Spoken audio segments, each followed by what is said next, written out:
man, you definitely you lost some weight there, dude.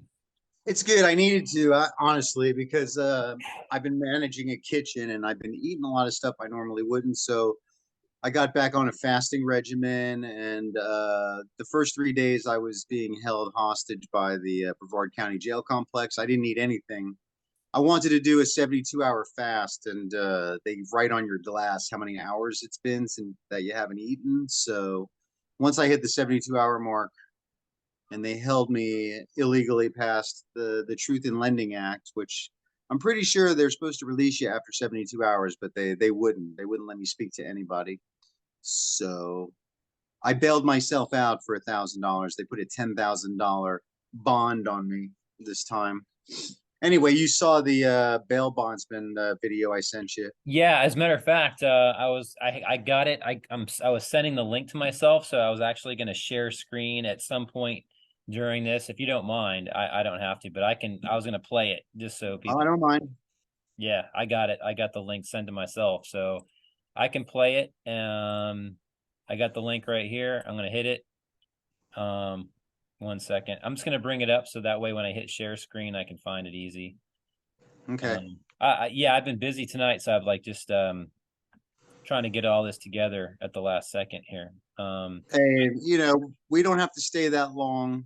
My court date's December 13th, so I'm going to be working on more lawsuiting against these organizations and keep you updated and Yeah, stuff. no, But absolutely. Because see, this is one thing. Because I want to break into this, man. First of all, it's good to freaking have you back. We're all like super worried, like my dad and I were talking about this every single day.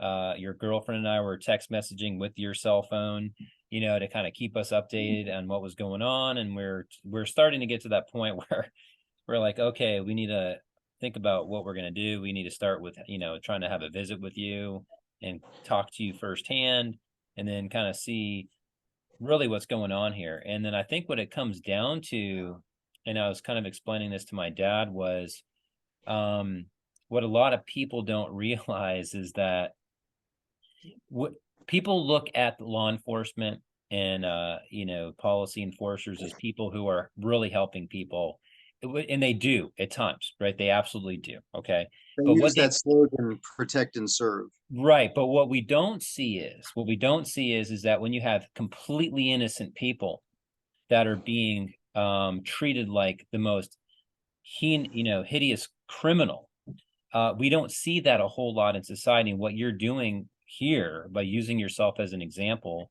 um, and much more than just that, but what we're seeing here is that a far outreach of an abuse of authority.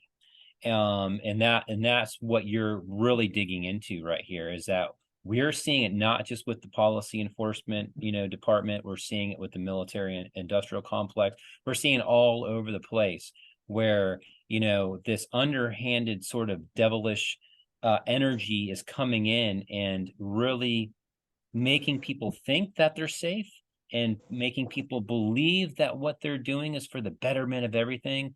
But unfortunately, as fantastical as that all seems, is that that's just not the case. All right, it's not the case at all. And this is why you're a prime example of what's going on here. You got pulled over for your tag on your car not being registered, for freaking Christ's sake. I mean, like, really, right? And then you end up treated like the most horrible criminal of all time, like people that you would think that murderers and people that go out and do theft and all this, horrible stuff would actually get treated like, and you really did nothing. The most simplest thing of all time. And this is what we're seeing here. And you're at this point where you're really beginning to expose all of this. You have been for a long time, but this is really hitting a point where it's like it's enough is enough, man. So I am going to share during this the fraternal order of the police, the oath that they all have to take when they get in, which is very revealing. And then I want to share that clip that you shared on your channel. I'll just do a share screen. So, man, please, like, take it away. What was this experience like? Like anything, just what happened? Well, mentally, I was prepared for it. And I told friends and family that I have to stick to this, what I'm doing. I could have just said, here's my license. I'll get my car registered. But I stayed in honor, and I think I shared the arrest video with you that time when I did get arrested by Christopher Livingston at a better copy. But this time, so what happened between that arrest and two arraignments was that I had gone into the courthouses a couple of times on those two arraignments. And the first time I went into the court, I appeared there with my birth certificate, and that was a bond. And they were like, "Are you Ronald Farnham?" And I said, "No, I'm." And I held up my bond and I said, "I'm here to clear up the matter about my trust, the Ronald Russell Farnham Trust." And she said, Ronald Farnham, he did not appear. And she issued a warrant for Ronald Farnham's arrest. And then the bailiff went and stood by the door and blocked the door and wouldn't let me leave. And I said, I was told I could leave. And he's like, I'm investigating who you are. And then he put handcuffs on me and was going to arrest me. And my mom stood up and she started recording. And she's like, what are you doing? You're manhandling my son. You said he could go. And so the courts and the bailiff at that point knew and know who I am and what I'm doing and what this is about. And this is about restructuring the entire correctional system. So and then the judge fled the courtroom and then came back in and said, look, I'm rescinding this warrant. Let him go. Because they were using the wrong name. They said Ronald Farnham, and there's a bunch of Ronald Farnhams out there. And we might have discussed that point before. This is leading to what this all led up to with my recent arrest by bail bondsman at a private club where I manage the restaurant there. So then between that first appearance and the second appearance, I docked a bunch of documents. People might not realize that when you have an open case, you can take paperwork and dock it onto that case and into the record as a fact withstanding.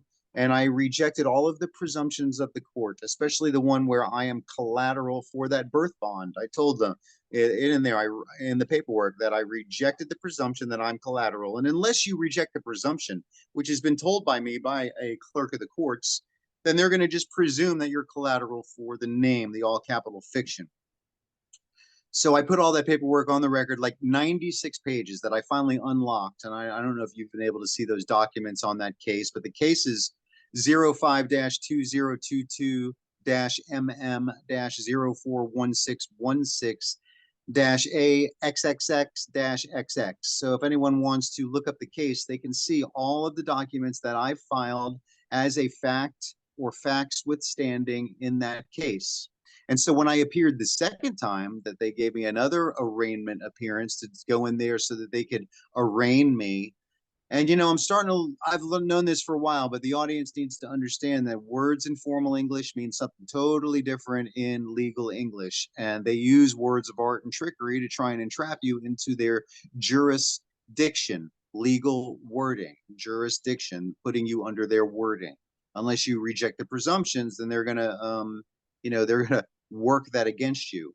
So I went in there second time and served the bailiff at the bar, who backed away from the service and said, I'm not taking that. I'll throw it in the garbage. So they rejected the service of me telling them that, hey, I said, well, look, I already put it on the record as a fact withstanding in this case that I'm not to be touched by you as collateral in this case.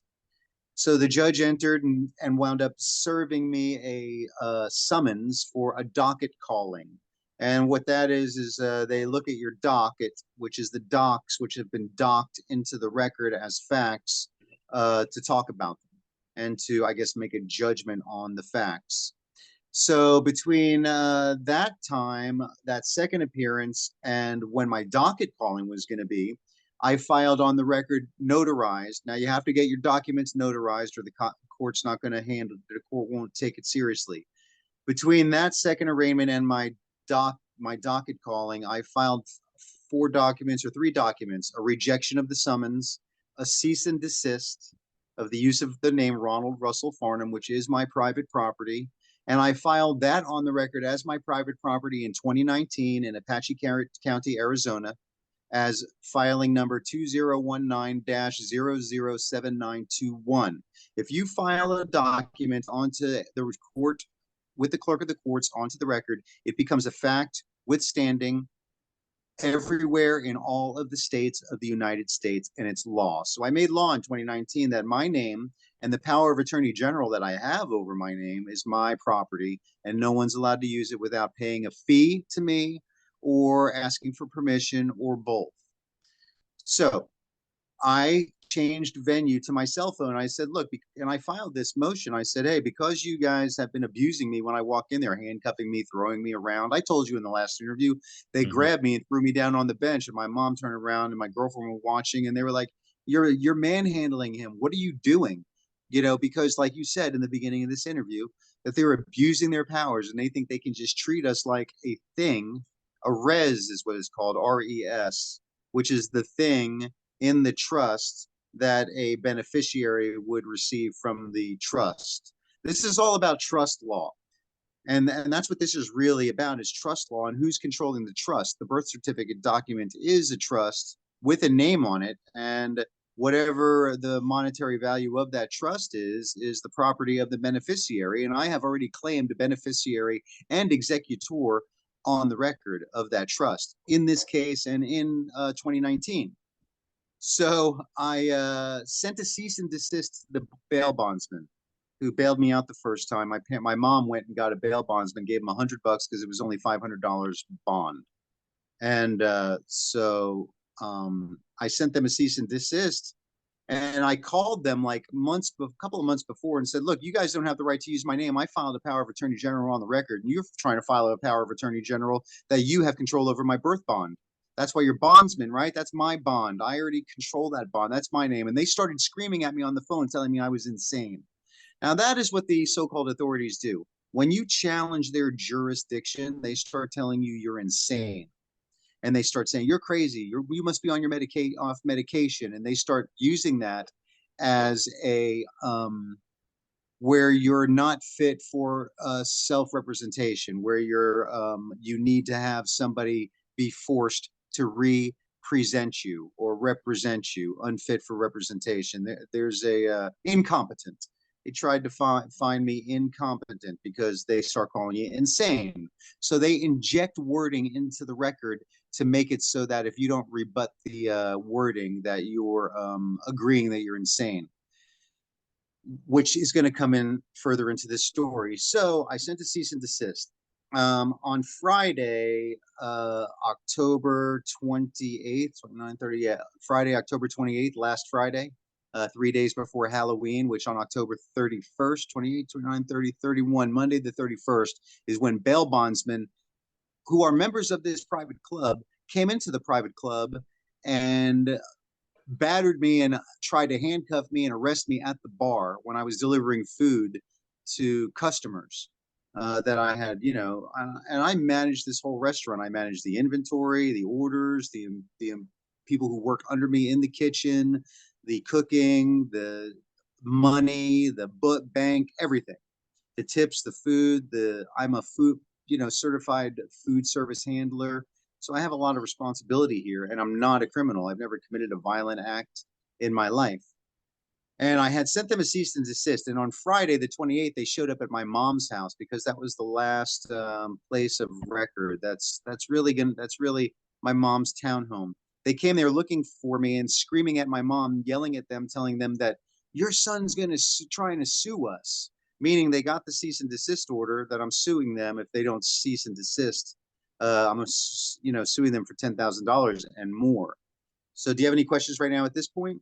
Well, I would say the only thing that I would say is what your opinion on this is that how many people involved with all of this whole process? Because this is a big process. Like when you send out guys to go basically hunt you down and find you, right? You got the bail bondsman, you got the police officers involved, you've got, I mean, there's just a lot of people involved with all this. How many of these people actually know what you're talking about? The reality of what you're talking about, because what you're doing is you're talking about the reality of how the law works, how you've captured your name back to you, and what you're doing here, how this is everything that you're doing is completely legal.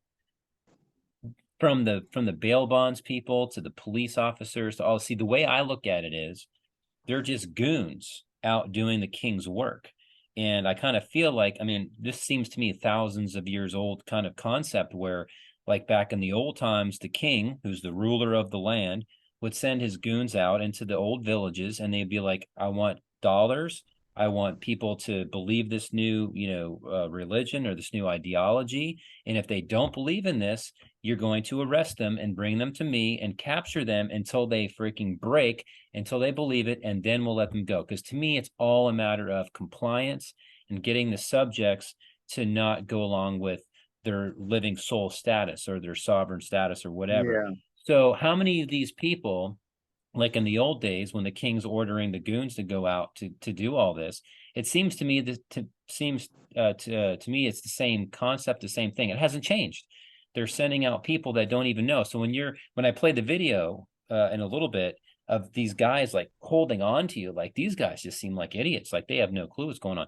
So I'll stop. I'm just, in your opinion, how many of these, like at what point, who knows what you're doing, who knows the actual reality of this, and who is trying to protect the system? At what point is the system I think the protecting what it is? bondsmen know because they tried to call me insane when I told them I had power of attorney general over my name. And that's a tactic that the police will use. Oh, you're insane. What are you, crazy? Are you off your meds? Okay. So I know that they know based on their response because they're all trained in a certain way to handle so-called sovereign citizens. When I was in jail this last time from Monday through Friday, where they would not let me use the phone, they stripped me naked and threw me in a cell, and they forcibly stole my fingerprints again. They choked me, held me down, pried my fingers open, and did the same thing they did the first time when I said, "Look, you can have my fingerprints for $1,000 or $500. It's my biometrics; they belong to me." Yeah, that's not how it works. Yeah, it is. I'm conditionally accepting your offers. We're taking them. We don't care. We're taking them. We don't. I don't know what you're talking about. They lie and they know because they're trained that way. While I was in there, my sister kept calling the Brevard County Jail complex up at Camp Road here in Brevard County, Florida, Brevard, in case people all over the country want to look into this. And when you look at the Harry T. Moore, and I'll get back on subject here in a second, you look at the Harry T. Moore Justice Center, in parentheses, it says courthouse. Anything in parentheses and legal syntaxing means, and English syntaxing means it doesn't really count. It's just there for effect. So the Harry T. Moore Justice Center, parentheses, courthouse, is really just dressed up to look like a court to fool people. But I think everybody knows. I think they're all in on it. My sister and my family were calling, and they kept telling my sister several times, "Look, we know it's a racket. They're not. They're cheating. It's a scam. They're corrupt. The whole system is corrupt. You're right, but there's nothing we can do about it. They're doing it the way they're doing it. It's a whole system, and it's corrupt." And Mm. this is what the clerks and the people on the phone were telling my family over the phone while I was being held. And they wouldn't give me any messages. They wouldn't let me use the phone. They wouldn't let me call an attorney. They wouldn't put me into clothes until I consented to give them a medical screening and my fingerprints. And I kept saying, "Look, you can have my fingerprints and I'll do the medical screening, $10 a question, cash up front, just $10 a question. I'm conditionally accepting your offer." And they kept writing on the glass on my cell, refusing screening. And I wasn't refusing, I was accepting under conditions, staying in honor, conditionally accepting. The main point that your audience really needs to understand is that you stay in honor with these maniacs by conditionally accepting their offers for a fee. They're running a business. They're a for-profit business. They're a company. They're not here to serve and protect the society and the people and citizens. They are here to serve the fraternal order of police, the private bar guild of the attorneys, and protect their identities. That's why they don't go by their real names. They go by sergeant whatever and judge whatever and attorney whoever, and then they pretend to not understand what you're saying when you say it. Like when I made my arraignment while I was being held on Thursday, this Thursday. I told the this Jewish attorney, Gabriel, look, I do not consent to being surety for these proceedings. And he looked at me and he goes, I don't understand what you're saying. And then he walked away. So they pretend by saying that. So if you want to, he said, I don't know what you mean. That's what it is. So if you guys want to do turnaround and turnabout as fair play and use their, actions the same way they do, if some so-called authority ever approaches you and says something, just say, I don't know what you mean. I'm sorry. I don't understand that. I don't know what you mean. I don't know what that means. Or I don't understand what you're saying. Oh, you want something from me? I don't know who you are, but if you want it, I'm only going to charge you $100 for it. Sure, I'll give it to you. I'm complying. I'm cooperating with you on your business, because they kept asking me in jail, why won't you cooperate? And the way we use words is different than what they really mean. I said, Right. I am cooperating with you. Yeah. You're running a business. I'm a businessman. You want answers from me and you want me to perform? Great. I'll do so for a fee. I'm cooperating. Let's do business together. You can have what you want, and I get something in return. It's fair and equitable. Why are they trying to press these unconscionable, one-sided contracts against us?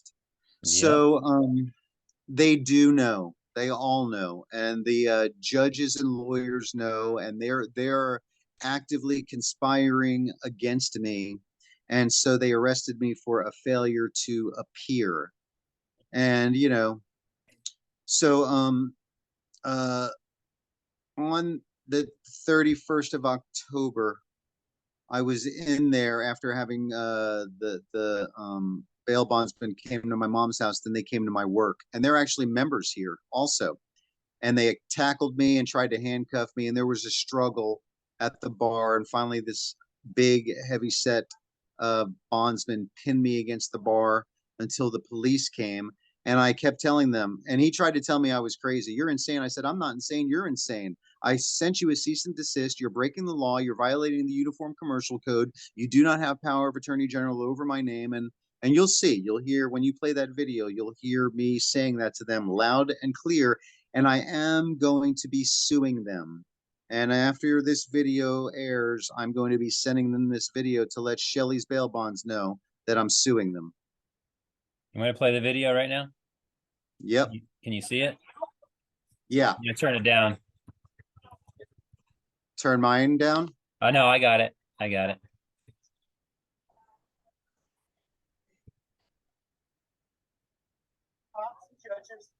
If you want to narrate anytime, you can. The audio might be a little choppy. Can you hear it okay? Here we go. Yeah. On the record, it's been filed with the county recorder for more than 3 years now. 007921 is the filing number. And you guys permit them guy to do this.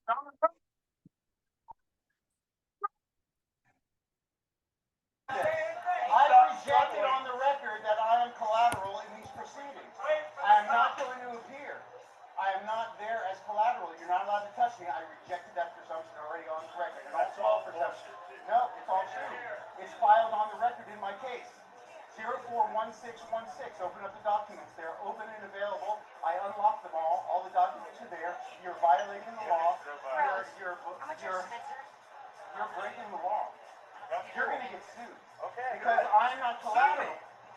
Don't hurt the guy. Wait for the cops. They're here. They're here.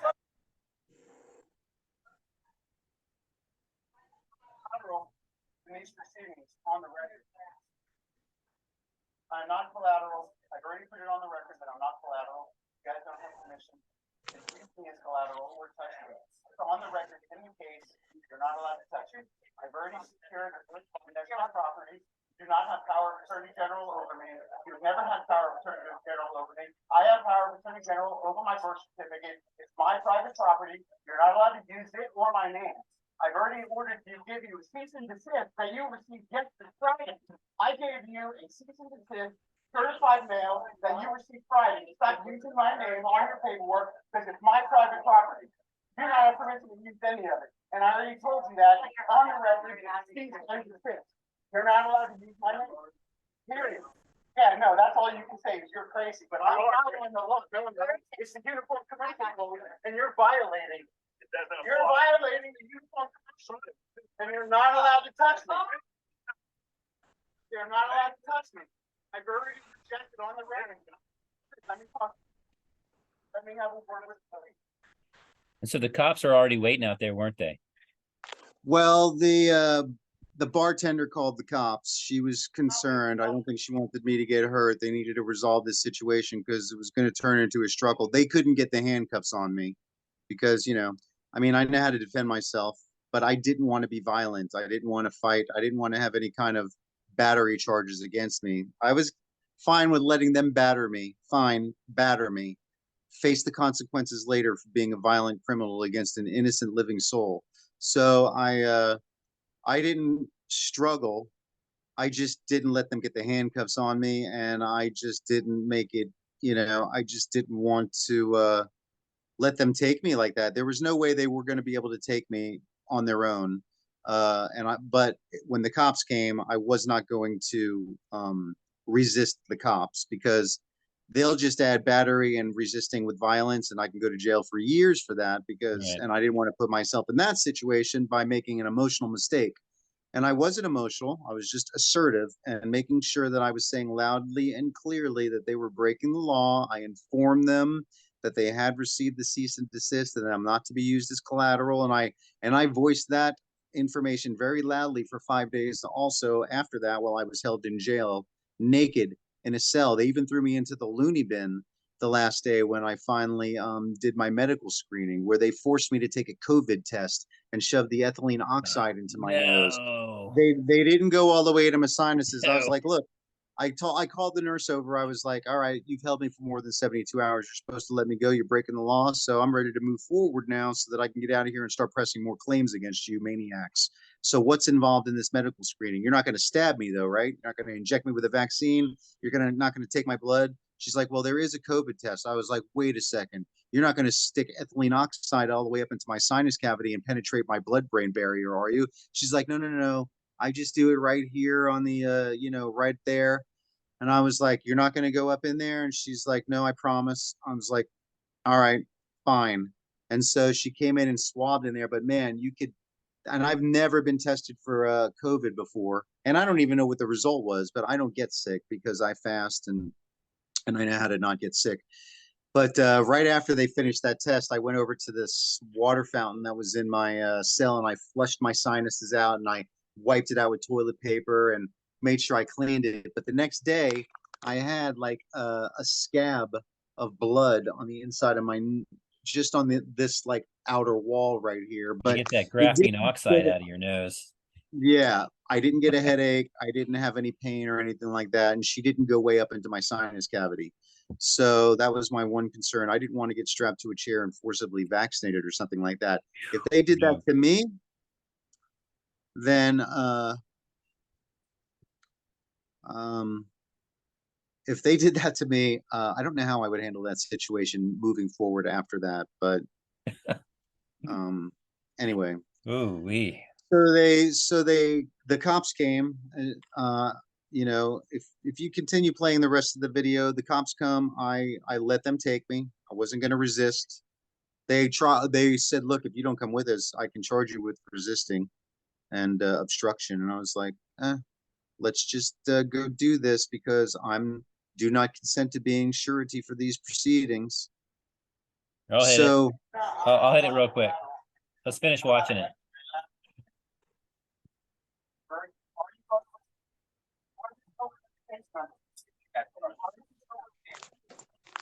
I've already put on the record that I'm not collateral for this proceeding. I am not collateral for this proceeding for the court. I've rejected the presumption already that I'm collateral for anything. I can put my voice on. I can put my voice on. And I don't you on the record with the court that I am not collateral. Unbelievable. Yeah. And then they walked me to the door. They took me outside and they put me right into the car. but at first they searched me. And you know, these days I've been walking around with nothing in my pockets because they'll steal your money and things like that. They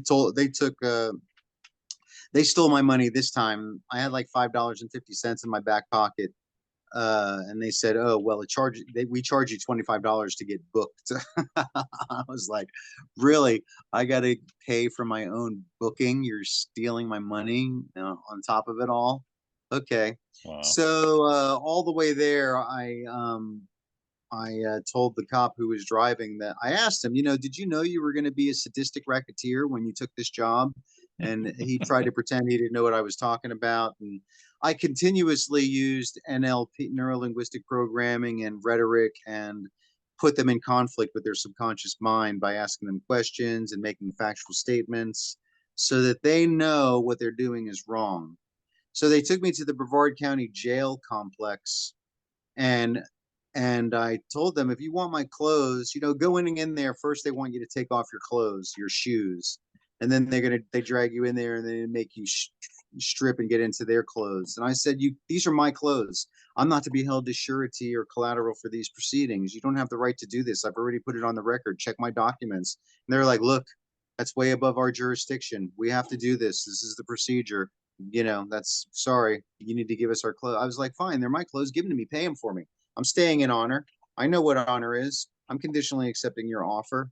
And they're like, we're taking your clothes. You know how this is going to go down. I've already warned you. I go, I'm in honor. You guys are breaking the law. You need to release me immediately. I am not collateral and surety for these proceedings. I put that on the record.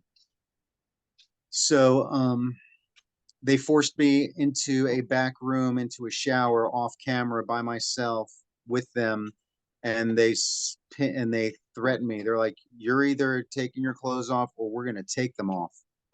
And I knew that they weren't going to really batter me, because they're not just going to start beating me down. They don't want to get arrested for battery, but they had already battered me just by touching me and kidnapping me.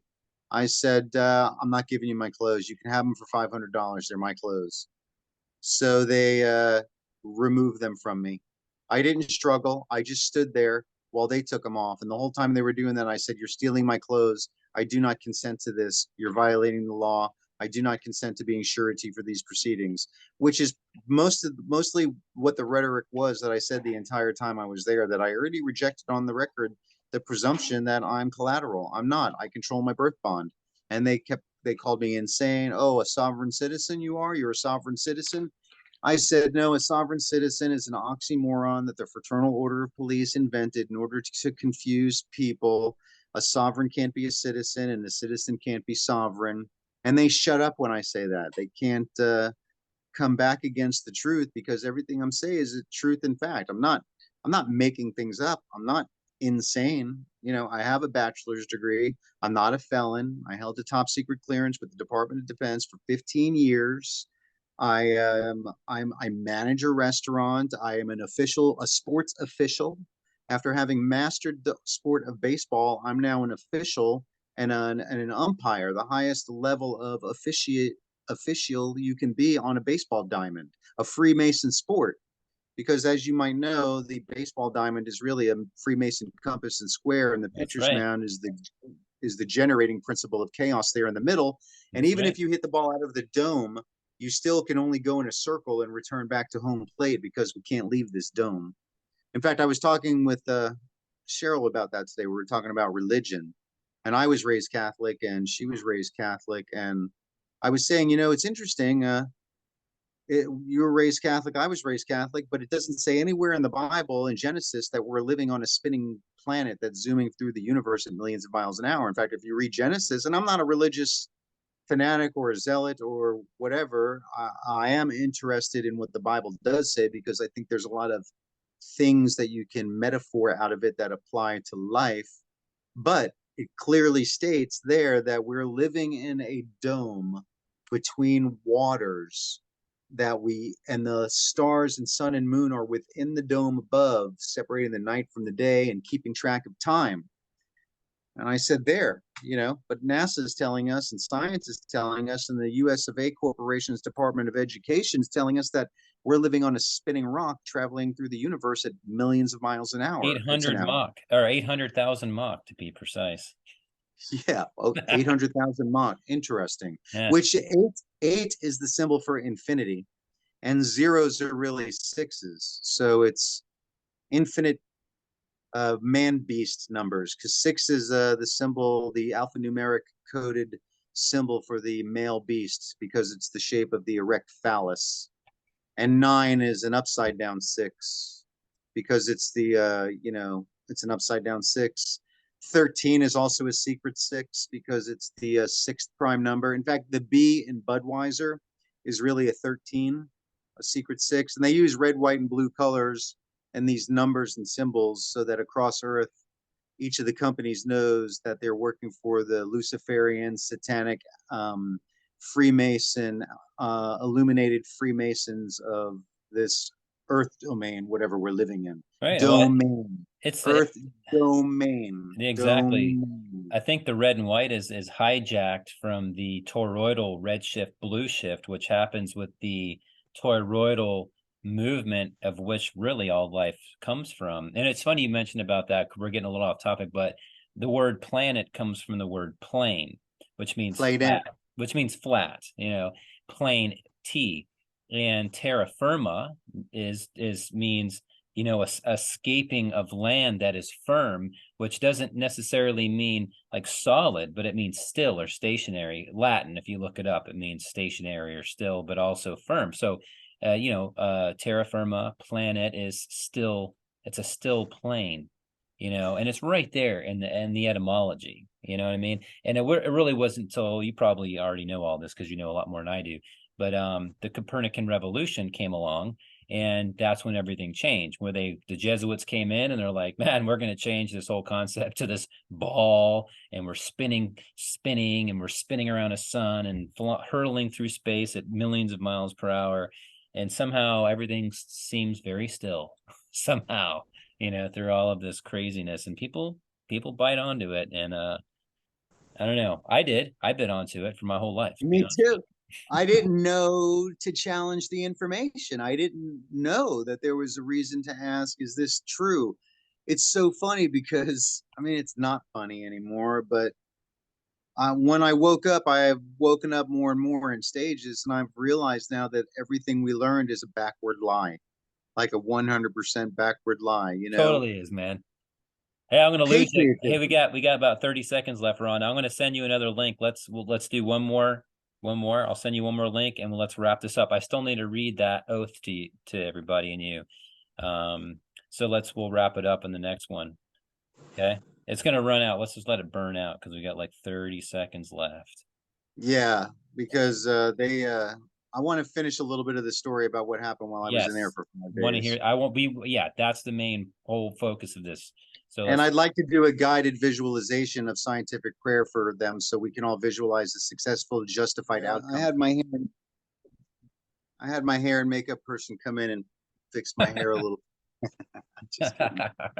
All right, yeah. All right. So we're back online here. So we got a little bit off topic. That I love this conversation. We're about to roll into some other really cool stuff. We can do another podcast on some of this other cool stuff. But I have a feeling, man, you and I could just do awesome conversations and shows. you know what I was thinking about this? I was like, if you feel like you have the time, like I feel like we could edge probably once a week, maybe like an hour to do a podcast, like just you and I having conversation, about different stuff.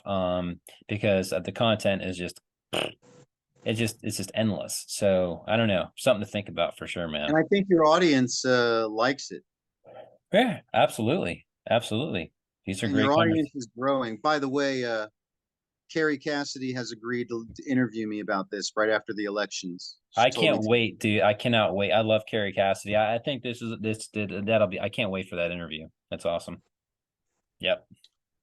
I want you to be on her show. I really think you need to be interviewed by her, because you're coming from a great concept and story with what you've been able to do as far as expanding your consciousness into the universal mind and seeing a bigger picture of reality, and you'd have a lot to bring to her show.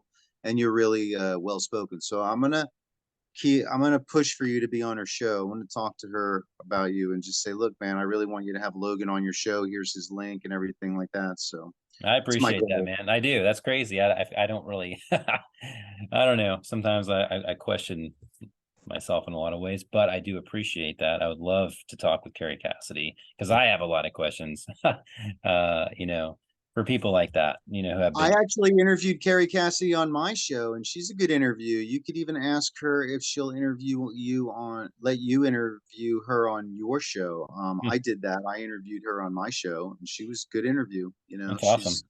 super. So Awesome. Yeah. So let's, want to hear a little bit more about, how things kind of finished off. Like what, like, how did, like, we were really concerned. Like my dad and I are getting ready to, you know, we're getting a hold of your girlfriend, Cheryl. We're getting ready to be like, can we go do a visitation? We're ready to go up there and try to figure out, get a little bit more in depth with all this. So, that's when I text and you had just gotten out. So what happened towards the end, as far as, you know, you well, they getting out stole there? my clothes, then put me in a cell still in the booking area in this room because there's booking where they change your clothes, then they take your fingerprints and picture, then they do a medical screening, and then they put you into some cell in an area until it's time for you to arraign, where you figure out when your court date for a judgment is going to be. So they stole my clothes, put me in a cell, and they were like, all right, let's let them cool off, I think. And they're like, all right, come on, we're going to go do this. I'm like, you're not taking my picture and fingerprints because I know the routine. And they're like, we're taking your picture and fingerprints. I'm like, I do not consent. If you want my picture and fingerprints, it's $500. I'm conditionally accepting your offer. I'm staying in honor. That's not how it works. Yeah, that is how it works. You're doing a business, I'm business. So anyway, long story short, I said my thing. They ignored it. They broke the law. Forced me to. They stole them. They pinned me against the desk, choked me, pinned me down, pried my fingers open, almost broke my thumb trying to get my hands open. And so they stole them. And then they put me in this, then they put me, took me to another cell and put me in there onto a mat on the floor in their jumpsuit. And then when I wouldn't let them do the medical screening, well, I didn't refuse the medical screening. I just said, yeah, I'll answer all your medical screening questions for $10 a question. So then, as punishment for that, they took me out of that cell, took all my clothes, and put me in a jumpsuit. It's called the turtle suit. It's a green Velcro pad that you wrap around your body, which basically you're essentially naked except for that little bit that doesn't cover your whole body.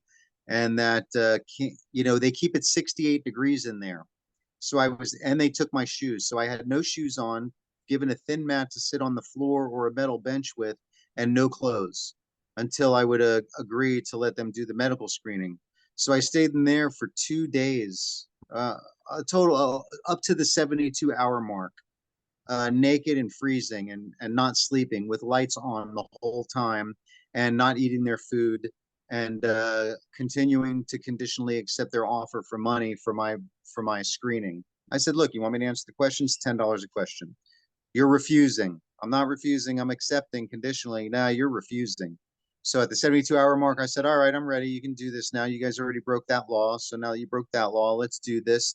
And then they threw me into what's called the bubble, a psych area with all of the mental patients. And they put me on a 15-minute watch for like as a suicide patient, where they kept me still in that jumpsuit, freezing on the floor on a thin mat with a psych patient who had massive depression and was threatening suicide and was having violent outbursts. And I had to keep him calm for 2 days and not sleep so that I didn't trigger him to go off on me. And at the same time, I wasn't eating and I was just drinking. Now I'm having to use this open toilet right there. No wall between us, nothing. You're just made to go to the bathroom right there on camera, right above you, right in front of the people. And I was raised in like a normal household where we shut the door and go into the bathroom by ourselves and use the toilet. So now I'm having to urinate in front of people and it's horrible. And then being fed nothing but junk the food that they give you in there isn't food, so I wouldn't eat it. That's why I lost probably 15 pounds, which is good because I wanted to do 72-hour fast anyway. So, for me, sometimes it's easier to do 72-hour fast if I'm locked up away from food. Oh my Honestly. God. So You that are is nuts. one benefit I got out of it. So then they're like, all right, you got to go to court now to arraign. So they dragged me down there with like 40 other people and they made me go first. And this attorney in there, his name's Gabriel. He was a Jewish guy.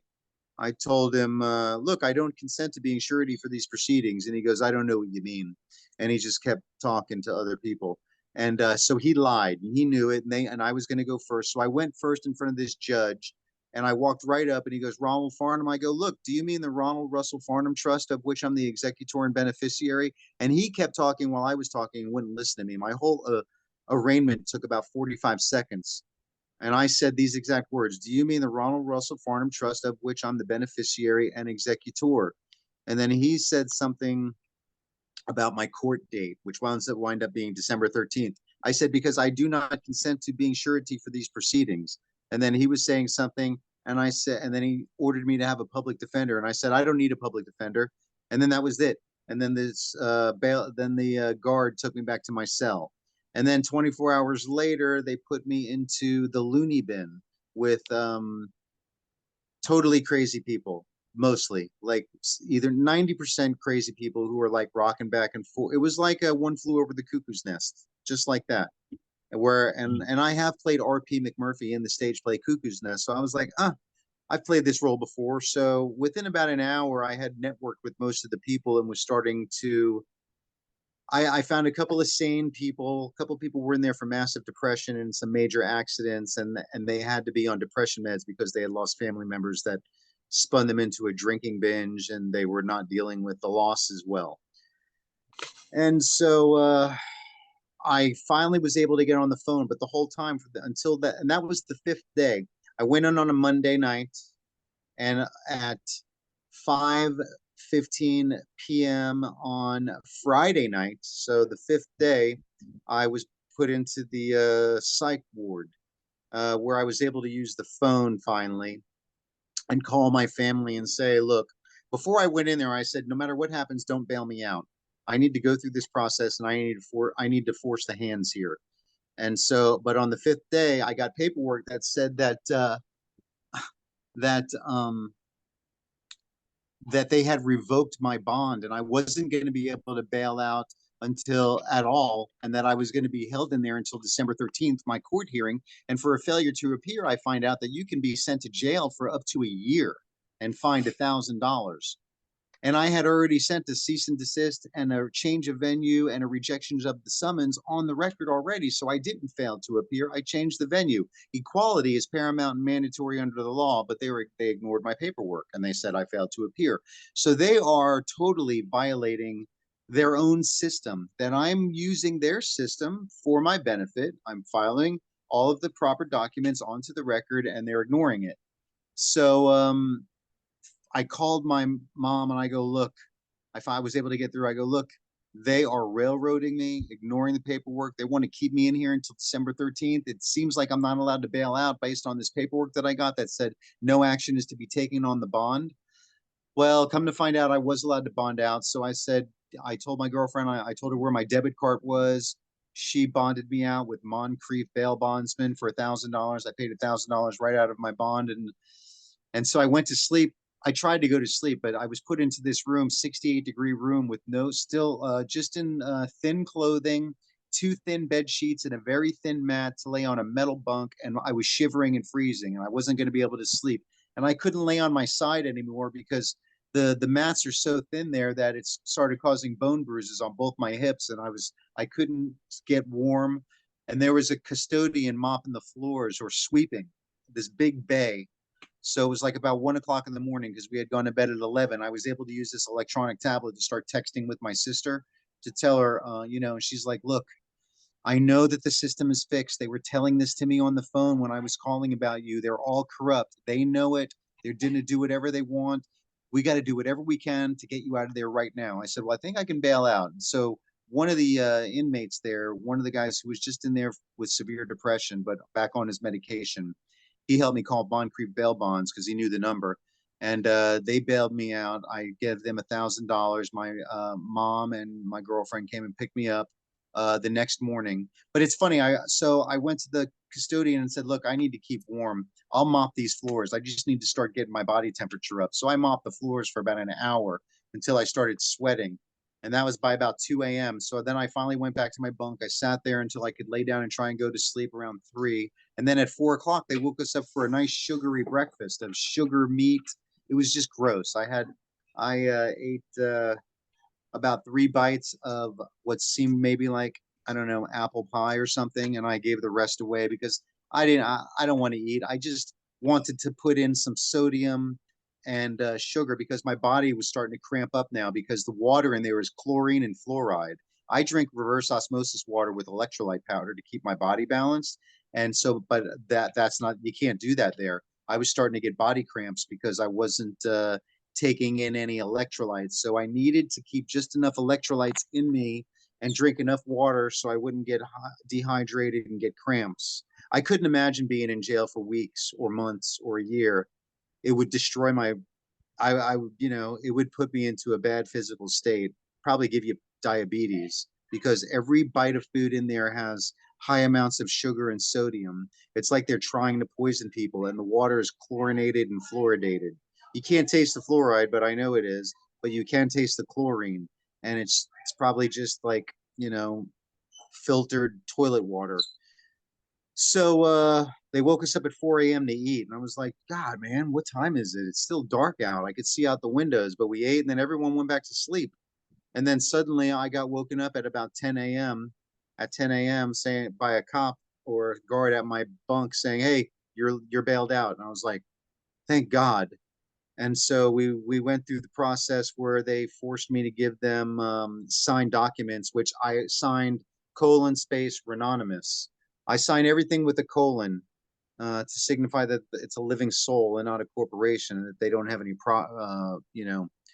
control over that. And then I went outside and they picked me up and we went to the bail bondsman. I filled out the rest of the paperwork, and now I called Nance Cacciatore, and and I know Sammy Cacciatore. We went to MCC together, Melbourne Central Catholic, up here. So in my paperwork that I had already filed on the record, I was suing for $15 million, or really just charging a $15 million penalty to the state of Florida, the Brevard County Jail Center, Melbourne Police, Palm Bay Police, Shelley's Bail Bonds, and David E. Silverman, the judge, for all violating my power of attorney general over my name and using my property, which is worth way more than that on my power of attorney general. It's like 10 to the power of 20 zeros or whatever. I could bankrupt the country if they wanted to charge full price for my name. It's an unlimited birth bond, and for anyone to use it, I can charge whatever I want up to whatever I've put on the power of attorney general and the security agreement that controls my birth certificate. So now I am going to up the amount because of what they did to me with battery charges, kidnapping, felony kidnapping, assault, grand larceny, just, all these different things. And I'm going to up that to probably $50 million. And I'm hoping that Nance Cacciatore is going to take my case on contingency and take their percentage of this win. As long as the lawyers are going to actually work for me. One of the presumptions that I rejected on the record is that the attorneys aren't really working for the people. They're conducting what appears to be a public court, but they're really operating a private bar guild meeting and just plea bargaining with people who don't know that you don't just have to plead guilty or not guilty. They just tell you that. I could plea $1. I could plea $100 million and say, now I'm the beneficiary of this. I wish for you, judge, to have the prosecutor pay the fines into the trust and liquidate the trust to me immediately. And I wish for you to free me. Once I start making wishes in courts, those are orders. So I do have several tactics, but they've ordered me to have a public defender because they don't want me speaking in court. I've made a judge flee the courtroom twice, on my first arraignment in this, and then in another state on another case where I was standing outside the mall advertising my Ronanonymous DVD, the one that Google is trying to hide, which is all Mm-hmm. about turning in your birth certificate. Step one of the revolution, turn in your birth certificate. I made a whole DVD about Ronanonymous. I was sick of Anonymous. Anonymous, based on the Guy Fawkes movie, V for Vendetta, with that Yep. mask. Yep. They're not, Anonymous isn't doing anything. They're just making these videos and selling t-shirts. They're not telling us what to do. You want to do something, get control of your name and your birth bond. That's the first step. That way no one can use it against you and they can't hold you as surety against that bond. So moving forward now, my case is December 13th. I'm doing interviews. My mom wrote a letter to David Silverman that we're getting notarized tomorrow. And she's asking them to drop this whole thing so that we don't have to sue them, that, you know, she's speaking on my behalf, that they're breaking the law. This is a perfected racket. We all know what they're doing. They even told my family on the phone that, yep, it's a corrupt system. It's totally a racket. And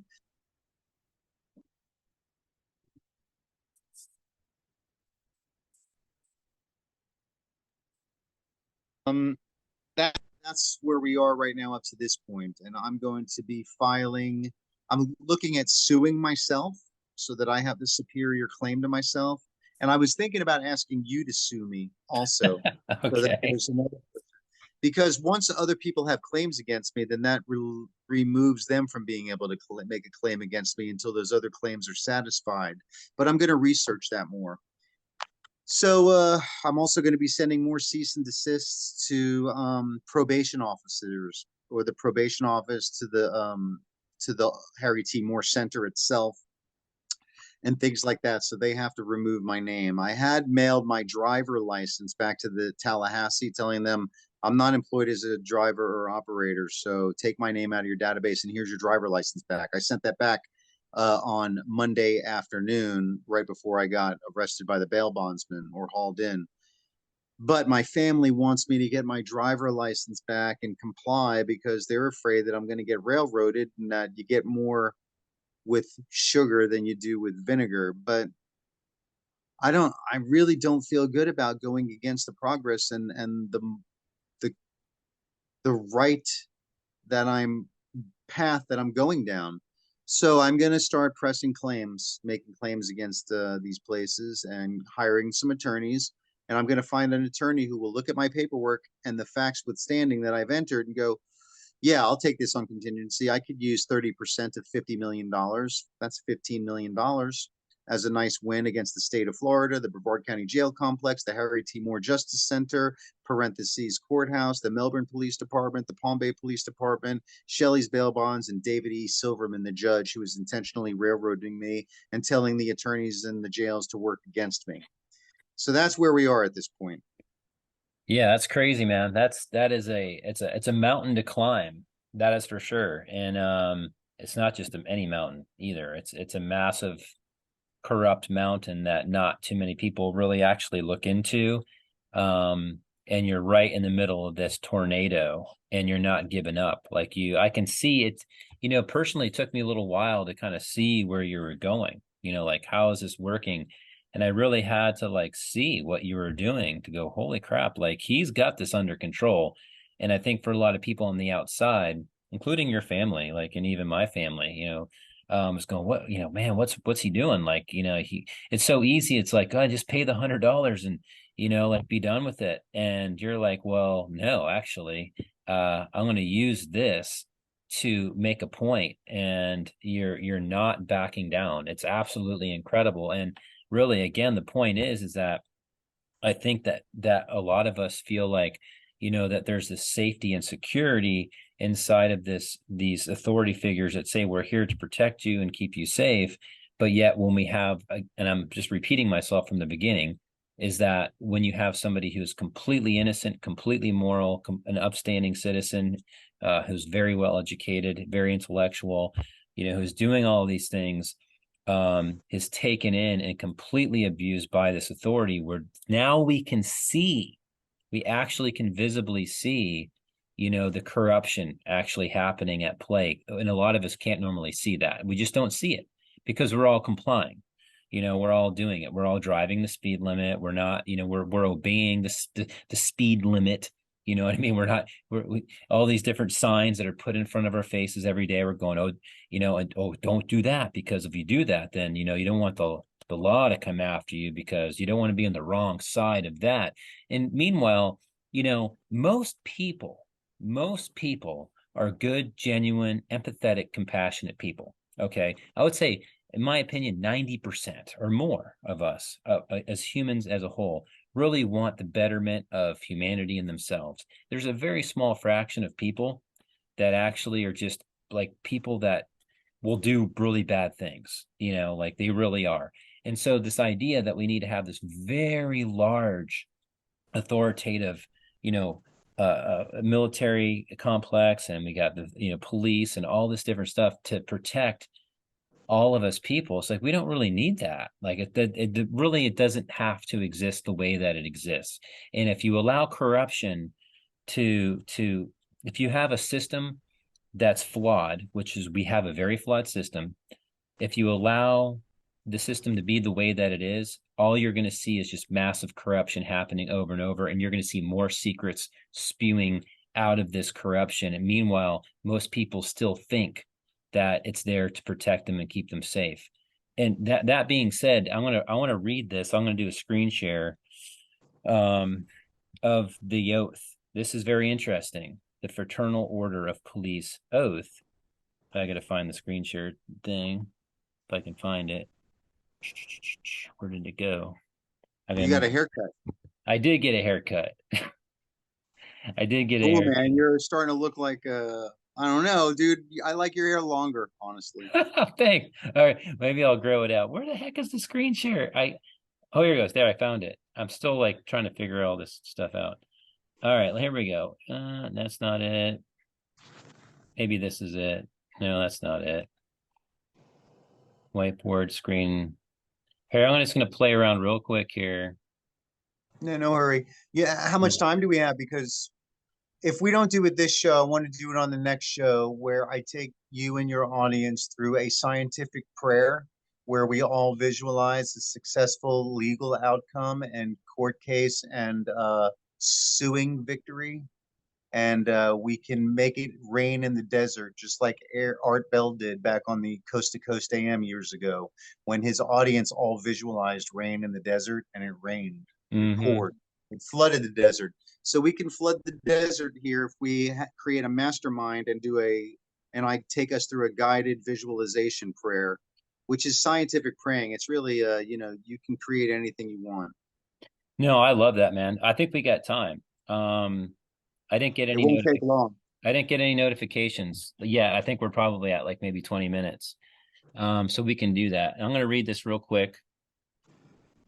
Just so people have an idea. And yeah, I'm really interested in this too. I've never read it. Yeah, the beginning of it is, it's, you know, totally cool. It's like, man, that sounds really good, you know, like, but once you get towards the end, it gets a little bit like, whoa, wait a second, you know, like, so this is what it says. It says obligation. Can you see the screen share? Yeah, I can see it, but it's small print, so I'm going to let you read it. Yeah. I'm going to listen. Okay. All right. So this is what it says. Like, again, the beginning is pretty, you know, pretty normal. But then it gets a little bit kind of like, okay, wait a second. So whoever the person's name is, and of course they're standing, you know, in the court, and there's people there kind of like, you know, all around witnessing all this stuff. So whoever the person is, in the presence of the creator of the universe and the members of the Fraternal Order of Police here assembled, do most solemnly and sincerely promise and swear that I will, to the best of my ability, comply with all the laws and rules of this order, that I will recognize the authority of my legally elected officers and obey all orders therefrom, not in conflict with my religious or political views or my rights as an American citizen, that I will not cheat, wrong, or defraud this order, or any member thereof, or permit the same to be done if in my power to prevent it, that I will at all times aid and assist a worthy brother or sister in sickness or distress, so far as it lies in my power to do so. Now, this is where it gets interesting. That I will not divulge any of the secrets of this order to anyone not entitled to receive them. Again, I'll repeat that. that I will not divulge any of the secrets of this order to anyone not entitled to receive them, to all of which I most solemnly and sincerely promise and swear. Should I violate this, my solemn oath or obligation, I hereby consent to be expelled from the order. Very interesting. Mm-hmm. Very In the interesting. order of the Freemasons, you consent to having your bowels, your stomach cut open and your bowels removed and thrown over your shoulder. And That's the Jesuit order. That's the Jesuit oath. Correct. Yep. yeah, Not yeah, and so it's so when you hear the whole thing, it sounds very like, wow, I could hear that. But when they get honest in there, what they're saying is that they do things inside of this order that they cannot, they help each other. The guy that originally took you out of that car and pulled you out and pulled you down, right? That right there was the very first violation. And once he did that, everyone else knew that you knew what you were talking about, and now he had to be protected under everything. They all took the oath. The judge took the oath. All the cops they all took the oath. So they're like, we and they're can't railroad protecting him. him. They're protecting him now. He messed up by pulling you out and doing that. The other two guys that on your other two videos, they're like, they called the lieutenant, they called, home office, and they're like, let him go, man, because they He's knew. not driving. Yeah, well, they knew. They're like, we don't need this headache. We don't need this. Let him go. And so they walked away. This guy, he didn't call the lieutenant. He got mad. He got emotional. He's the one who went the other direction. He got angry and you upset him over nothing and he pulled you out. He abused you, violated you. Now all his brethren are all now protecting him. And that's what's happening right now, in my opinion. You're going through all this and they're protecting this dude. Serve the order and protect the brothers. That's right. Yeah. Yeah. And you're right. In that first video, the one cop walks up to the other and it's on camera. I got him saying to the other guy, he's not driving. Meaning I was right. I'm not, I told him I wasn't driving. I'm not employed as a driver or an operator. And I knew what I was talking about. And I had, they could have tried to give me a citation, but I was holding my ground and they walked away. And yeah, you're right. And so I want to create a mastermind here with your audience and take them through a scientific prayer to visualize this. Now, a mastermind is when two or more minds come together to think about one thing and concentrate on something, and you can create above those minds a mastermind. And so you can send out a signal with a strong emotion. It can be an angry, mad emotion where you're like, oh, I see this and this is what's going to happen. And that's kind of dark magic in a way. I'm not saying, for lack of a better word, it is.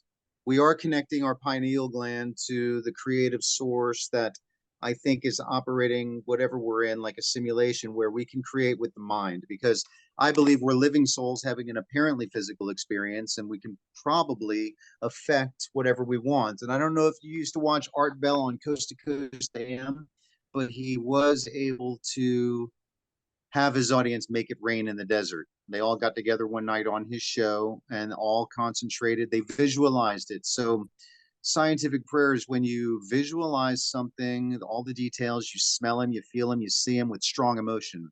So you can also you can smile too, and you can close your eyes and you can visualize what you want with strong emotion. And then after a couple of minutes, you send that out with a strong signal, believing that the universe is going to line everything up and make it happen. So I want your audience to get with me on this and mastermind a successful win, because this is not just a win for me. This is for the entire United States system, racketeering system that's going on. The racket is being perpetrated by the tow truck drivers, the bondsmen, the car companies who make you register your car when you buy it, the insurance companies who call you a driver, the police officers, the lawyers, the judges, the jails, and the so-called courthouses. They're all operating a perfected racket, working together to take unwitting citizens that are really living souls who have been brainwashed to think it's good to be a citizen. I hold myself out as a non-person, individual, resident citizen, domiciled, or taxpayer. I am none of those. I'm just a living soul. And that means I fall under no jurisdiction, legal words. And uh, unless I do harm to somebody, if I do harm to somebody, then I will take responsibility. If I hurt someone, then yes, take me to jail and make me pay the price for the injury I've caused to someone or something or some business. If I walk into 7-Eleven and start kicking over food stands and breaking glass, then I'm destroying someone's property. I'm violating and injuring a party. But I've committed no crime and injured no one.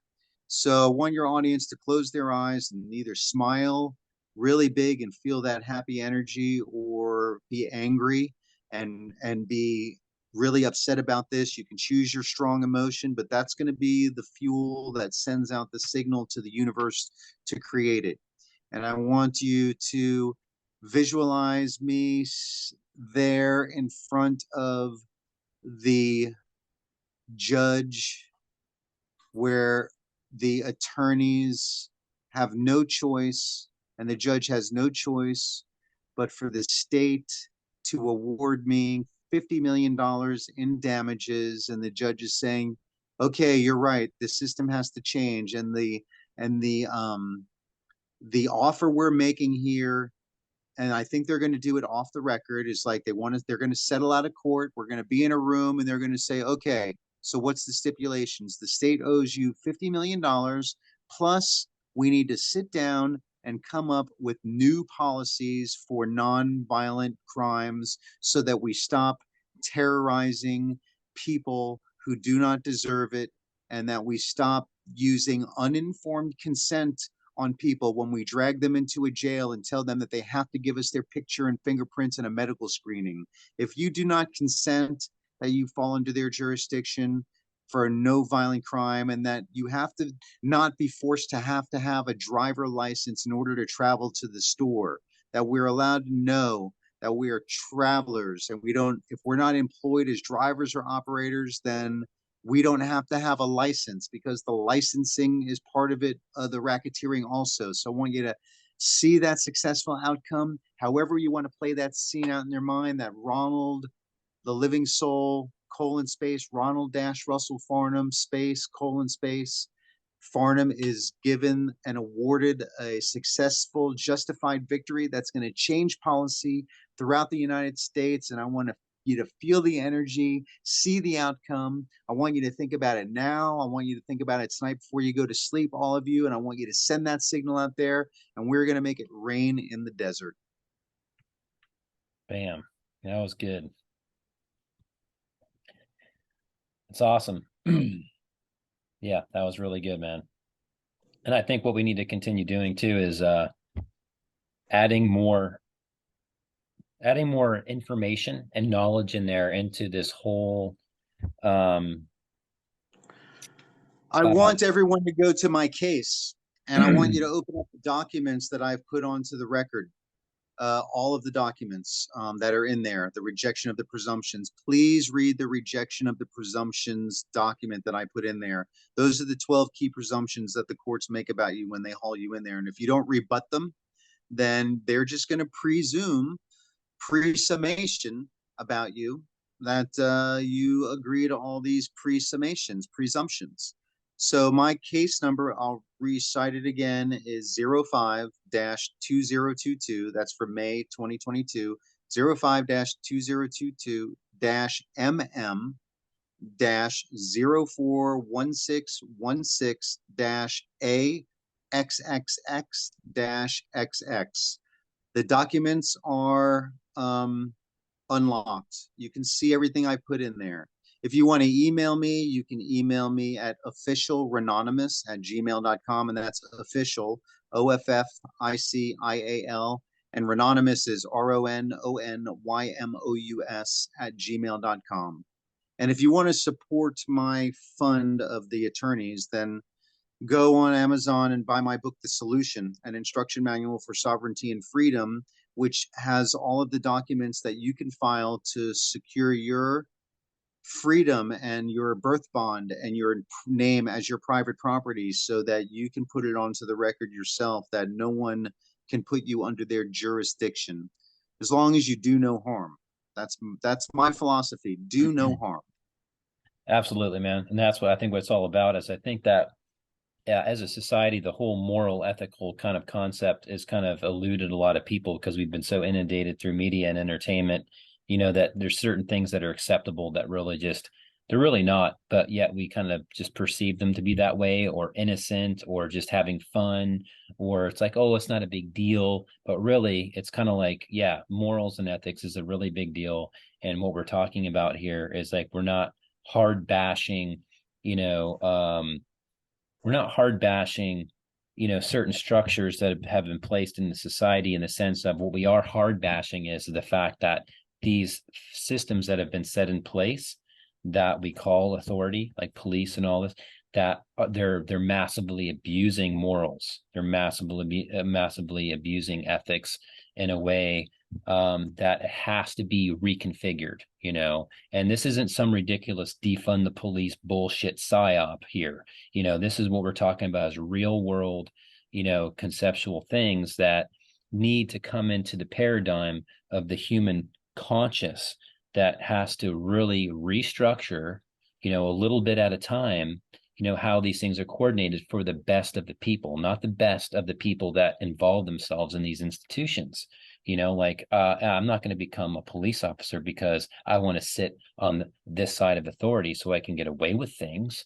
That's bullshit. You know what I'm saying? No, if you're going to take up that kind of position, then you're there for the people.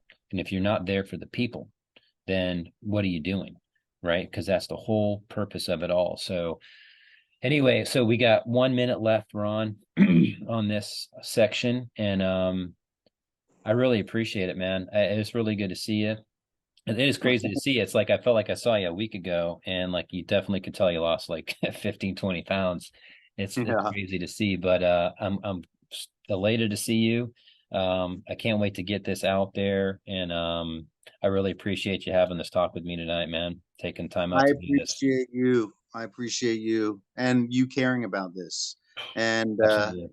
we're going to talk again because the next time I want to do another guided scientific prayer as we get close to the court date, and I want to go over the 12 key presumptions so people understand them, so we can read them and talk about them. Absolutely. Yeah. The more information we can weave inside of these conversations, the more it'll become like actual conceptuals. You know what I mean?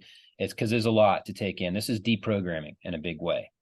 So, All right. cool, Thanks, man. Logan. Thanks, man. I will be in touch with you soon. Peace. Peace out. Later.